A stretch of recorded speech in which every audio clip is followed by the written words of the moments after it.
Hey guys, um, huge bloke here. Look, after the craziness that was BlizzCon 2019 has sort of subsided, and I've had a bit of time to recover and process and marinate on everything. I really wasn't happy with the way that the my talk in the Nexus went. Essentially, as much as I loved it, it was really well received. The support I got was just insane. For me personally, I wasn't as happy with it, uh, I guess, as I could be it in terms of delivery. I know there was a lot of people that also wanted to be there and for one reason or another couldn't be there. So part of my process is sharing that story again, but on my own terms, in clearly my own surrounds, um, in a way that hopefully portrays the message a little clearer, a little better. Um, so if you've heard it all before, just just stick along for the ride. If you haven't heard it, please enjoy. Um, so here we go. We'll see how we go. Hope for the best, eh? Notice Cassie, not Red Bull. So my name's Leif Hugebloke Wilson. I've been a gamer all my life. I've been playing Blizzard games since my dad introduced me to rock and roll racing and Lost Vikings back in the day. I'm from a place called Adelaide, South Australia. It's affectionately known as one of the world's biggest country towns. I'm a husband, a dad to three kids. I spend my normal working hours essentially being a groundskeeper willie at a junior school. I'm a Freemason, barbecue enthusiast, and of course, I love vodka. Um, Mainly played WoW. Both factions tend to be more alliance. Also play Overwatch, which is just pure Junkrat all the time. Whatever is going on in my life, video games has always been the one constant why this is so important to me. And I'm lucky enough to be in a position where I've seen as the founder of Club Titos. Um, Firstly, again, I've got to say thanks to Blizzard for allowing me the opportunity to share my story, which in actual fact is our story. So, to understand what Club Titos is, you really have to understand where it's come from. So, bear with me because it's a bit. Um, 2014, I started on a WoW-based podcast. It was literally my life. It was all consuming. It was amazing. Don't get me wrong. 2015 came along, and I came along to BlizzCon for the first time with my wife on our honeymoon to co-host a podcast and a dinner party that was being held as part of the Blizzard community. On the way back to the room one night, a random bloke from just like down the hallway, as we're walking past his room, he's throwing the door open and he's like, "Brave adventurers." Whoa. "Do you guys drink?" "Yeah." And he's like, "Here, take this." Hands me a bottle of Titos. I'd never seen it before. He goes, "Take this. I have to go home. My wife's a bitch." And then just shut the door, and that was it. Never seen the dude again. Still don't know who. Like, random room dude, you're the best. Um, with that simple gesture, Cocktails on the Pool Deck was born. I was way too tight to be buying drinks in the lobby for 20 odd Australian dollars.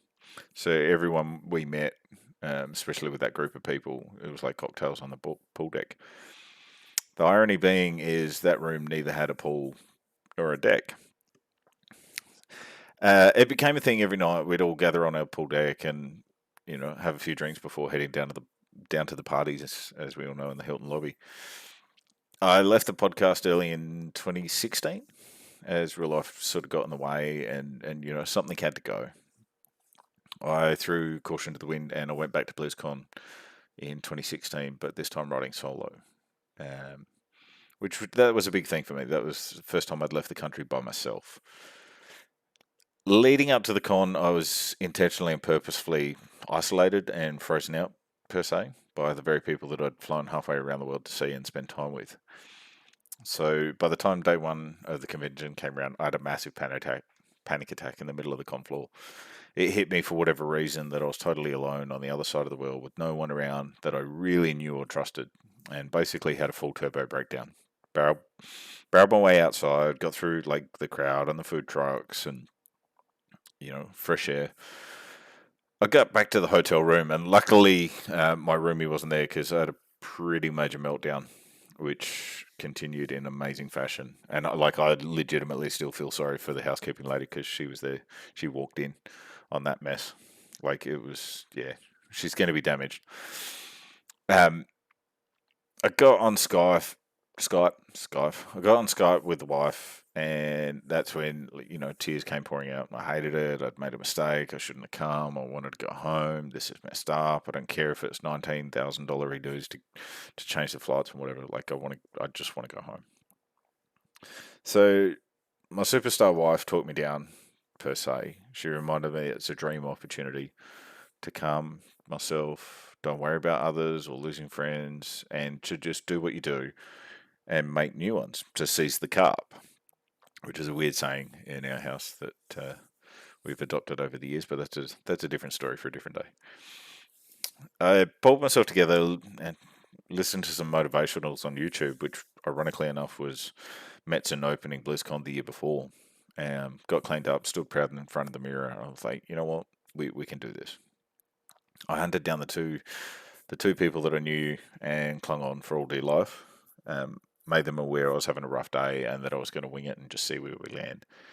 And to that point, I really, really, really want to thank you, Shipley and Marv. Like, you guys are the best, and we honestly we wouldn't be on this crazy ass adventure if it wasn't for you two. Bromies for life, like straight right there. I decided it was time to bring back cocktails on the pool deck. So even though a year had passed, like I was still crazy tight ass with my money, and that's really where the adventure began. I invited, like, obviously Shipley and Marv and their friends and their friends and friends, and sort of it blew up. Uh, it really hit me when I sort of like I was standing in the doorway because we did actually have a pool deck room that year. There was 30 odd people in the room, all laughing, smiling, chatting, getting to know each other, learning amazing Australian dialects. Um, None of which I'm going to repeat, but you all know full well. That was the moment that I realised I was onto something. Um, One of the jokes that came out of that night was along the lines of like, "Ha, we should be a club of people that have cocktails on the pool deck every night." So that's basically what happened. Every night at 5, the new group got together and did our thing. Laughter, memories, friendships, all that sort of stuff. And it's something that we still do as part of many of the club Titos traditions. Long story short, within a week of being home, Club Titos was not only born but had a Facebook page and a Discord channel. My co-pilot and team manager Bernie. I'll take a short second here, Bernie. Like, seriously, dude, without you, this would just. I don't think it would be anything as special as what it is. You're an absolutely rad dude, and I love you to bits. Hands off Kim, he's mine. Um, Luckily, he was on the same page when we started this Discord. We both agreed we needed to do something with this. We need to turn this joke into reality and keep it going. We agreed that it not only had plausibility, but it had possibility, endless possibility. I decided I want to make Club Titos the anti of everything that was wrong with my second con. So we created a home for those that didn't have one, the square pegs in the round holes kind of thing. The people that didn't fit with other cliques or groups or social circles or crews or gangs or whatever you want to call them. The socially awkward or those with unseen health issues, be it mental or otherwise, everyone would find a home within the club. That was always the goal. We set rules early on in Discord that basically outlined the normal sort of clubs, but we made it point blank clear that everyone is welcome except for drama, shenanigans, rudeness, or bullying. Made it clear that we don't care where you're from, what you like, how old you are, what sex you are, what sex you're into, healthy, not healthy, able-bodied or otherwise, your skin color, religion, or background. It all gets left at the door when you log in to Club Titos. Except if you like Nickelback, because That ain't necessary. And that's when BlizzCon 2017 happened. From that point, it's just been pure growth. We posted about it on various Facebook groups, Reddit threads, Instagram. But the best part is we literally had no idea what we were doing or where we are going. We had this idea and we found people that were attracted to that idea and shared that ideal and just sort of let nature take its course. Um, it was still very much a bit of a joke at that point, but it was on that teetering point of now's the time to take this serious. Like we could actually do something here. So in light of that, we made matching shirts. Why wouldn't you? Every club's got to have a uniform. We actively sought out first timers, socially awkward, the quiet, just different for whatever reason. If you didn't quite fit, or you just needed a safety net, like that was where we come into it. We con veterans like Marv that have been to every BlizzCon, and then we had people that were there just for their second year. Some people it was even their first year, but they were already on board with Titos before they'd even come. You genuinely didn't have to do this by yourself. We made a clear point to say to people, if you're having a rough time for whatever reason, we don't need to know the details, even if you just don't feel safe. Just find someone with the Club Titos, white shirt, and we'll safety net you. You don't even have to say anything. Just come up, just a little wave or, a random crisp as high five, and you'll have undivided attention and feel welcome. We even made flashing LED club wristbands, or homing beacons as they were called. And they were blindingly bright so that people could easily find us at night and still have the safety net. Almost like a mobile inclusion nexus type area where folks within the club can be trusted, and we wanted to help others have the most amazing time possible. I think there's even a video of that from the first floor of the lobby of the Hilton looking down at the crowd. And that year was the first year they had the DJ, and like it was hectic, loud, it was really, really dark, and then just in one little pocket you can just see blue LED lights just going, and I'm like, there's my people. Like that was the purpose behind it, so we could be easily found. That was the year one of our newest members that year coined our very own catchphrase, never con alone. Hi Aleph, love you too, buddy. And I know full well watching this video, if you do watch it, you'll hear that and say hi bloke straight back, and that's why I love you, man.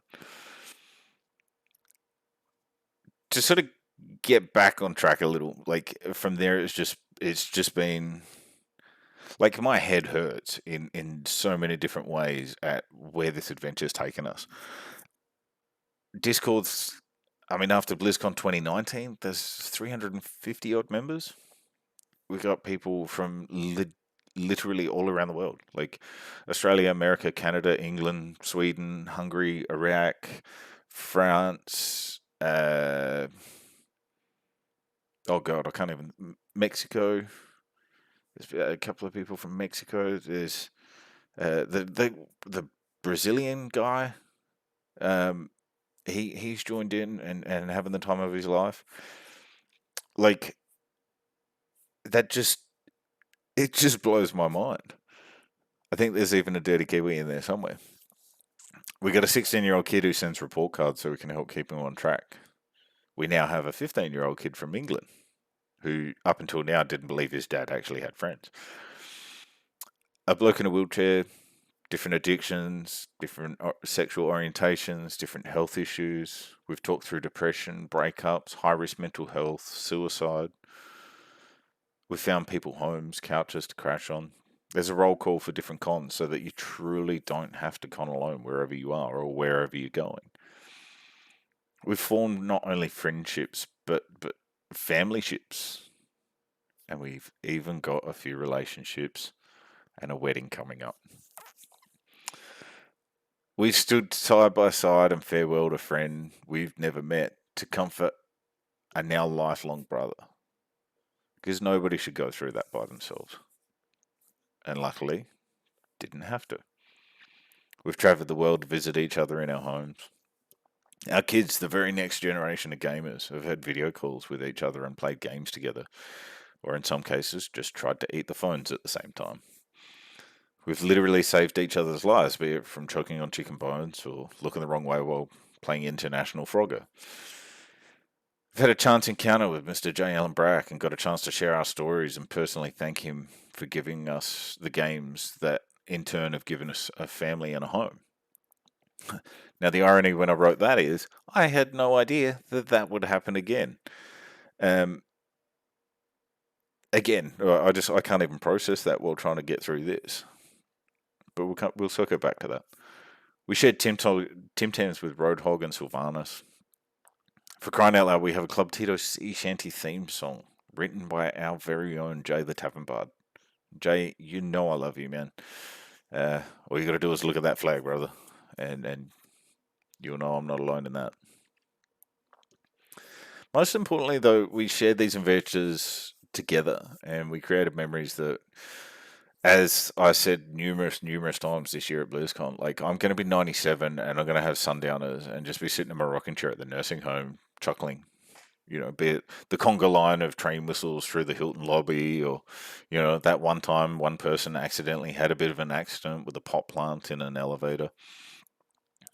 Or dumb shit that has come out of my mouth to the really, really wrong people at the really wrong time. To finish this off and like wrap it up, the only real downside to this is the end of BlizzCon when we all have to go home to reality. Not because we don't want to go back to the real world, but more so because we all know it's going to be a year before we see each other again in that capacity. I guarantee you, and I promise, hand on heart, the tears at the end of this are real.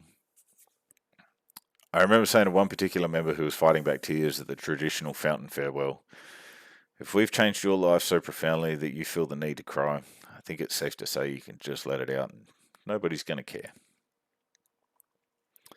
I'm going to be around for a bit in terms of comments when I finally get around to posting this, as I was when I did this talk in the Nexus.